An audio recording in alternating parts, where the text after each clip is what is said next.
There's a reason I call myself Wallpaper. A reason I stay to the edges of things, rather than rushing to the center. If you've stuck with me from the beginning, you know that every vision I have is essentially like walking into a graveyard and stepping on the soil over the buried dead. It's only a fool who goes digging and tries to bring them back. Somewhere on this ship, the corpse of a drowned man shambles through the endless corridors of the lower decks. From the remarks that occasionally passed between the security officers, it was clear that this mysterious passenger X had not yet been located. What's more, the security staff did not realize that this passenger, a corpse they'd pulled from the sea in a rescue, was spreading a contagion. And they had locked up the only person who recognized the danger. Me. Yep, that's right. I was in the brig. Which is often the sort of situation I find myself in when I leave my role as Wallpaper and make the mistake of trying to interfere. Security staff caught me in restricted areas one too many times, confiscated my phone and flashlight, and confined me to the ship's jail. In a velvet dark so deep, I might as well have been sealed in a tomb. I sat cross-legged in the pitch, palms cradled and thumbs touching, willing the seconds to pass. Nothing you do will change anything. I opened my eyes and I could almost see the blackened sockets of my crispy corpse. A hallucination, I knew, induced by long hours in the dark. Crispy me whispered, "The outbreak will happen. Even if you do find the passenger, it will just lead you right back here." To me. I could almost smell my own burning flesh. When the lock finally clicked and a gruff man's voice spoke, I was so deep in desolation that I missed his words. What? I said, "You want to get out of here? Think you've been in here long enough to learn your lesson." It took me a moment to realize he was holding the door open for me. I can't see.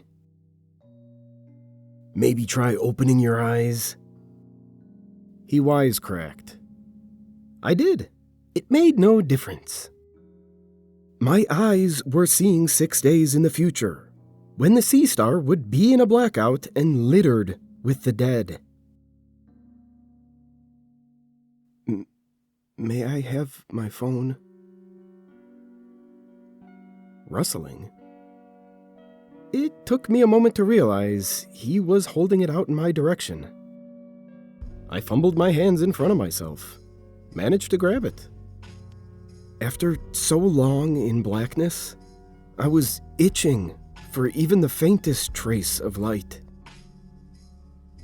I'd had the feeling there was something in the dark with me, sitting on the bench just next to me. And I'd been imagining it as my crispy corpse. But was anything really there? Or was the nauseating stench just the general stink of the ship? You shine that thing in my face, it's coming right back with me. Understood, sir. I swept the phone's feeble light through the cell behind me, noting a figure in the corner, slumped over just behind where I'd been sitting. The security chief.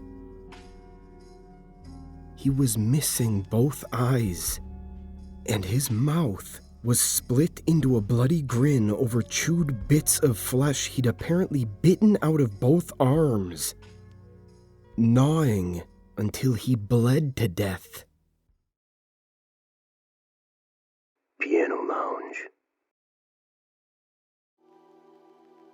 Evening, friend. Lily called out to me as I slunk into the stool at the bar. In the slanted sunlight tipping through the windows, her purple hair gleamed, almost magenta. She called out with her usual levity. So, they let you out? I ordered a drink and took a swallow, eyelids fluttering at the honeyed warmth. You heard about that, huh? Word is, you've been going around harassing people all day with a flashlight. You'd better watch it, or they'll kick you off at the next port. We aren't making it to the next port. I muttered, knocked back the rest of my drink. I was reaching for another when the musician took a seat next to me and ordered a drink of her own. To your 40th. She said, and clinked my glass. Want to tell me why you're trying so hard to waste that gift card I gave you? The man they rescued last night. I stared down into my drink. I saw him. Roaming the hallways. He's the source of the disaster in my visions. The nurses said he went missing. He's going to start a contagion of madness and death. The musician's eyes danced with merriment. You're pretty far out, you know that? But you can stop worrying. He's not missing. What do you mean? I mean they know exactly where he is. In the morgue. Dead. I knew it. I could tell just by looking at him. Already dead when they pulled him in. His body used as bait, as a host for whatever thing had come aboard when they rescued him. I shot up, exclaiming, I've got to get down there. Whoa, friend. She caught my sleeve. You want to be locked up again? You don't understand. He's going to kill us unless I can... I stammered, hearing how I sounded, and catching a glimpse of myself in the mirror behind the bar. A raving lunatic with a crow's nest of disheveled hair. Bags under the bags in my eyes. Oh. Suddenly self-conscious, I patted my hair down. Look, Lily, I know I sound... That is, I know how I sound, but... There was nothing for it but to drink myself to oblivion. Boarding the ship had been a mistake.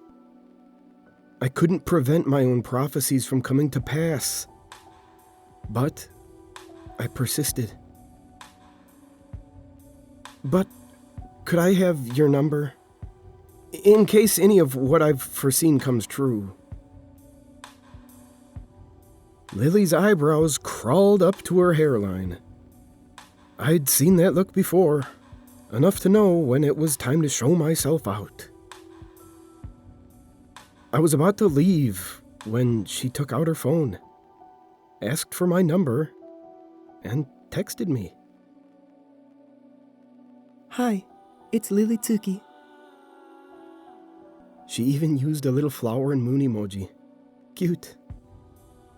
I stared at her message, stunned. She squeezed my shoulder and remarked, Not too many death warnings, please. Actually, this whole thing you've got going kind of reminds me of a movie. Tell me if you get it. More passengers had filtered into the lounge. Lily returned to her piano, and from behind the keys called into the mic, "This one's for the psychic lady in the crowd. Here's to you, friend." When she played the opening bars to Mad World, I didn't know whether to laugh or cry. But oh, she had me pegged. I raised my glass. Hard to believe only 24 hours ago I'd been so full of giddy delight as I arrived at the terminal. Already, it felt like a lifetime. And even though nothing I could do would save us all, for a brief moment, something flickered in my chest. Not hope, exactly, but one sweet moment to savor as I downed my drink and watched Lily play against the backdrop of the ocean. A single incandescent memory, like a candle before it's snuffed into the darkness. Pool deck. After I left the bar, shrieks drew me up to the pool deck. Turned out to be a party. People throwing each other into the chlorinated water. Over at the patio, John's bloated corpse leaked fluids into a foul puddle. Everywhere, the smell had intensified, the decay continuing. I noted that the teen boy who yesterday swam through his own corpse was now wearing the trunks he'd die in. I made preparations, nicking bottles from the bar. Would decapitation slow Passenger X? Would burning his corpse? What I really wished for was a machete. But I only found steak knives that I snuck into my bag, and matches and rags. We'd see how the dead man would stand up to a Molotov. You know this is hopeless, right? You've never lit a Molotov. Ignoring my inner voice of doom, I readied the alcohol in my cabin's bathroom. It being the only relatively small room to which I had access and could contain a corpse while I burned it. This could wind up being a very bad idea, of course, since I might end up using all these bottles I'd collected for my own barbecue. Sitting on my charred sofa, my own crispy corpse served as a vivid reminder. A dead, smoky Cassandra, illustrating the inescapability of my prophecies. Hope is a thing with feathers, I said like a mantra and scribbled a note. I left it beside my corpse, tapped my blackened forehead, and added, "Remember, fire and ice." God, I'd lost it. If I'd ever had it. I plugged in my phone and charged the batteries of my flashlight. The last hues of orange and red were fading to purple twilight. I dared not go below again searching for Passenger X, and risk being detained. My best bet was to check in at the piano lounge at the end of Lily's shift. See if I could convince her to let me escort her to staff quarters on the lower decks. I could keep her safe while simultaneously searching for Passenger X. But she'd be playing until after midnight. At that moment, a tremendous fatigue swept over me. I'd been operating on high adrenaline, anxious and terrified, and barely slept at all in the past 24 hours. My lids were suddenly, horrifyingly heavy. My body was going to take a rest, whether I willed or no, I realized. So, I returned to my lounger on the pool deck, set my alarm, and closed my eyes, intending only for a short nap. I plunged into a deep and dreamless sleep. 6:17 a.m. I woke up both well-rested and sensing that something was horribly, terribly wrong. My heart picked up pace when I understood why. The engines, they were silent. There was no wind gusting over me, tugging my hair and clothes and spoiling my rest. In the distant sky, pink lightened the horizon. Dawn? I'd slept through till dawn. Snatched my phone, but it was dead as a brick. No wonder it hadn't woken me. But the battery had been fully charged. Even as I registered this, my brain picked up on another sound. An announcement over the PA system, over and over. For safety reasons, we request all passengers to remain in their cabins. The ship's firefighting team is fighting the fire. I repeat, for safety reasons, we request all passengers to remain in their cabins. Thick and dark against the dawn, a column of smoke rose from the stern. The Sea Star was dead in the water. With no engines, the cruise ship was now a floating death trap for everyone aboard. And soon would be a vessel full of corpses. Snatching up my bag, I ascended to the jogging track for a better view. At this hour, there weren't many passengers on deck, and the few I spotted were retreating to their cabins. There was no sense of hurry or alarm, though I noted a few teen girls trying to video the smoke and exclaiming with dismay about their phones. They called out to a young man who joined their group, only to discover his phone was dead too. All of them hurried below decks after a goateed crewman barked a warning at them. Hey you!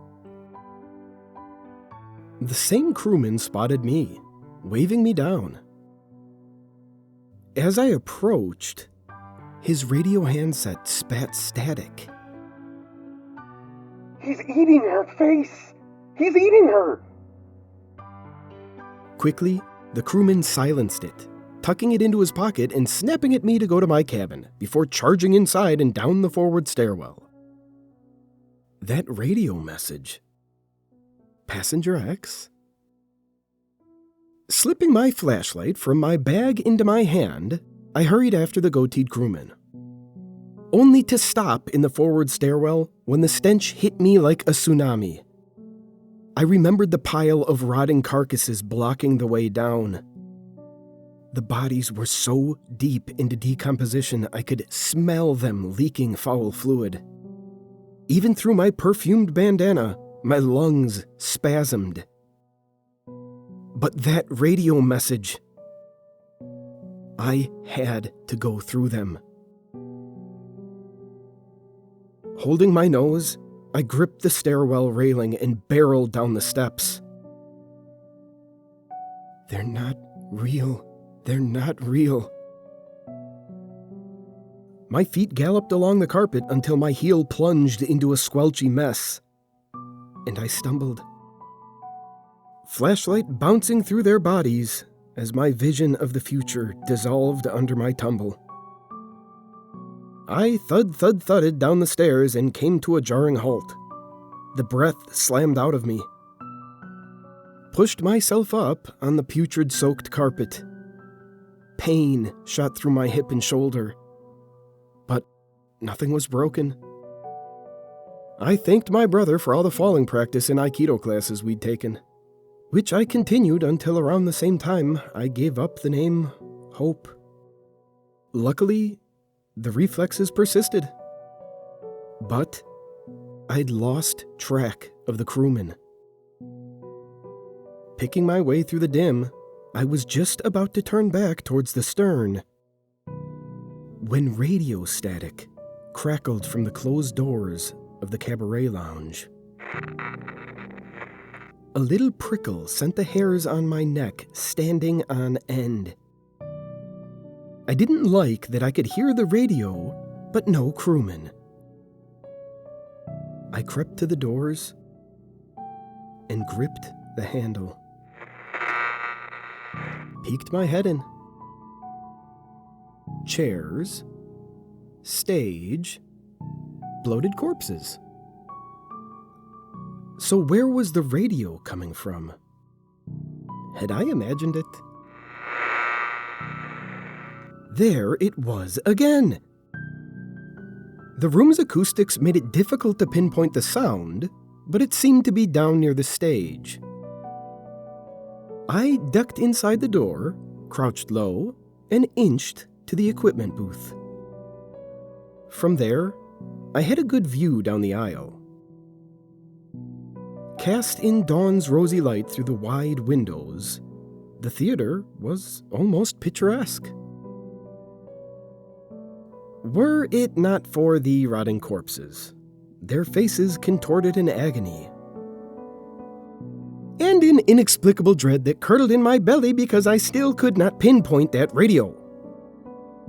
Just the empty stage, the empty rows of chairs. It was definitely close to the stage. I'd have to get nearer.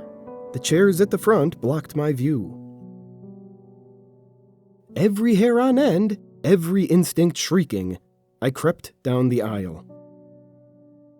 My heart bounced in panicky flutters. I paused at the base of the stage and scanned the corpses. A leaky old man slumped on a table, mouth open in a groan. A few more bent over chairs, grinning. A couple of women in red dresses. One splotchy skin near the stage, the other partially hidden under the curtains. And one corpse seated in an audience chair with his head thrown back, teeth bared in an agonizing grimace through his goatee. I recognized him by his uniform. So that was how the goateed crewman would wind up. But no trace of his radio. Please. The whisper was so faint I barely registered it. I leaned forward, and there, behind his seated corpse, huddled in a fetal position below the chair, hands cupped to his ears and eyes squeezed shut, was the living crewman. Rocking and bashing his head on the carpet. I started to rise, and the squeak of my shoes brought his head snapping up, his eyes fixed on me. "Passengers return to cabins," he said through clenched teeth. "Passengers return." Who did this to you? Was it the man they pulled from the ocean? What exactly did he— "Passengers return!" He burst again. His face spasmed and suddenly his eyes rounded, wide in terror. It was an expression of such panic that I felt goosebumps rise up my arms, and I involuntarily stepped back as he stretched a hand out toward me. Then he said,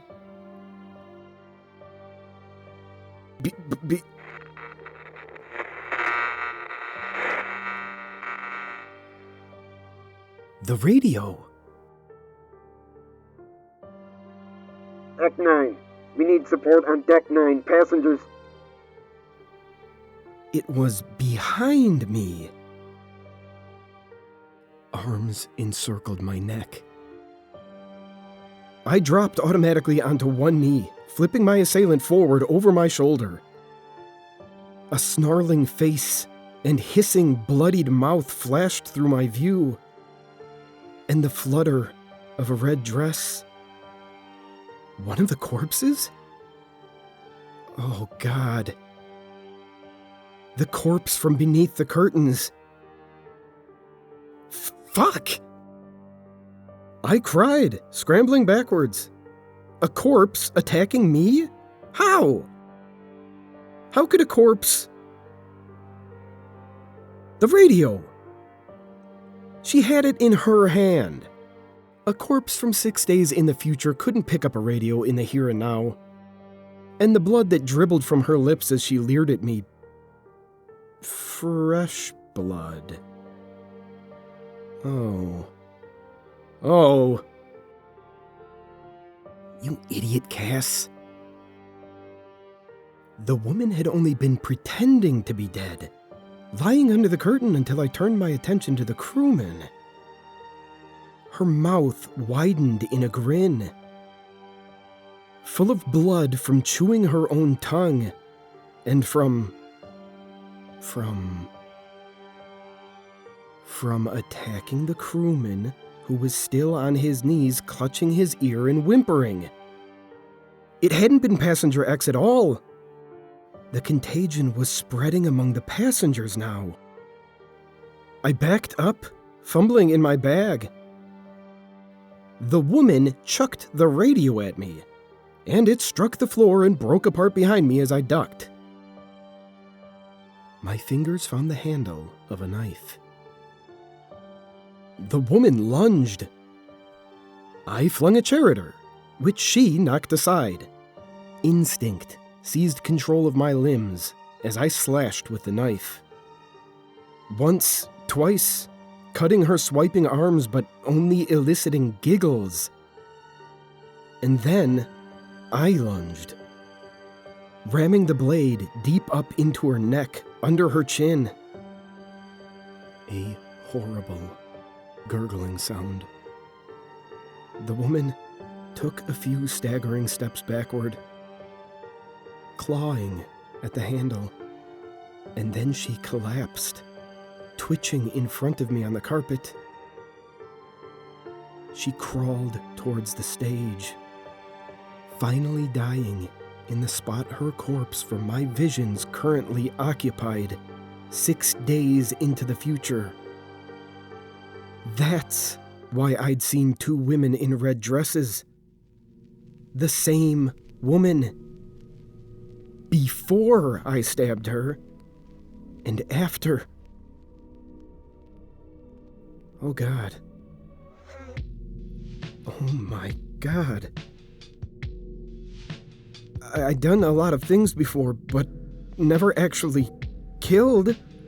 Never been directly responsible for any of the corpses I've come across.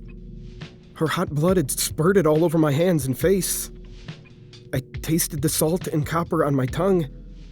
The horror hit me in a flood of nausea. Suddenly ill, I staggered away from her and heaved. Everywhere I touched left smears of red.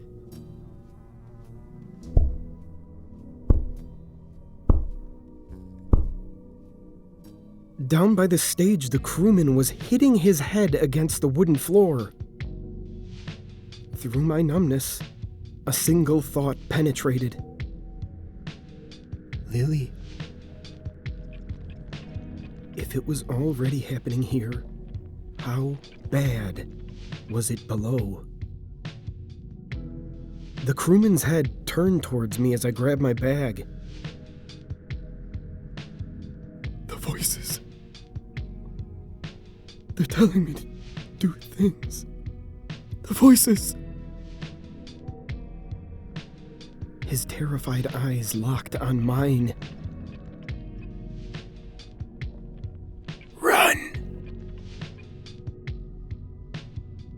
As I fled, my last glimpse was of him sobbing, curled up on the floor in a ball.